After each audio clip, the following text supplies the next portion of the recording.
halkani waa qaybta harqaanka markanse dhar laguma tulayo dhawaanayay ku soo biirtay dagaalka Soomaaliya ee ka hortagga cudurka COVID-19 waa warshad ku taal Muqdisho oo si maalinle ah u soo saarta 34,000 ilaa 40,000 oo waji xir face mask kuwaas oo jeermis dile lagu buufiyo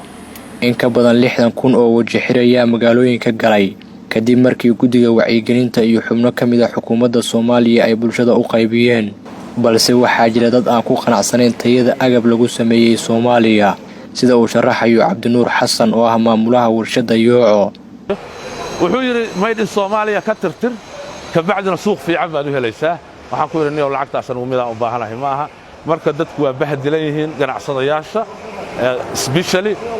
waxay rely ku yihiin maaragtay system kale marka anu waxaan dhihi lahaa fikir ahaan dadka ganacsadayaasha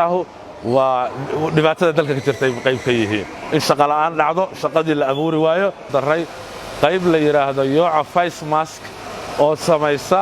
bahalkan hadda aanu xirannahay bahalkan internationally waa kan laga isticmaalo oo face maskiga la isticmaalo oo ka samaysan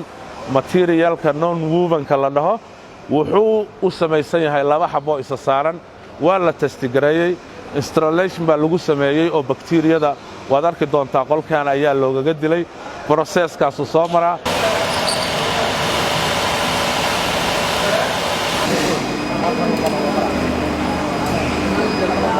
tan iyo dabayaaqadii sanadkii hore 2019 malaayiin qof ayuu coronavirus shaqo la'aan dhigay caalamka oo idil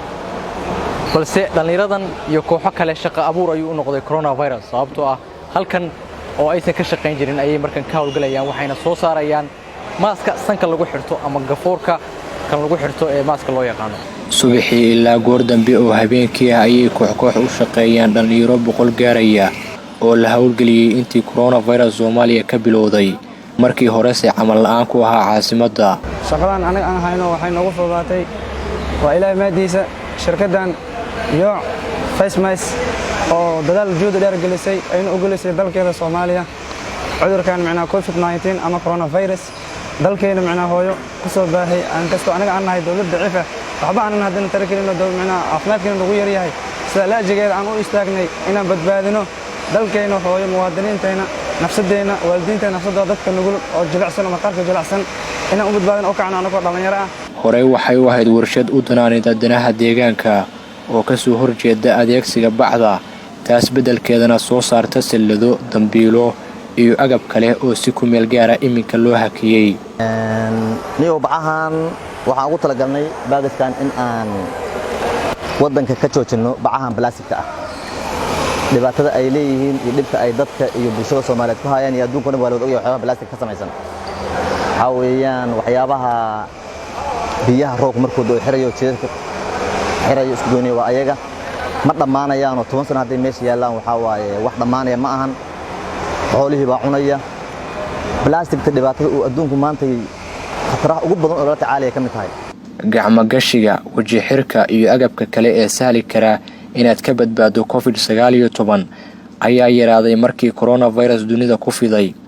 waxaana lagu qasbanaaday in la soo saaro tiro kale si aan dad kale u qaadin xanuunkan uusan qalabkan qaali u noqon Maxamed Muuse Tarsan warbaahinta qaranka Muqdisho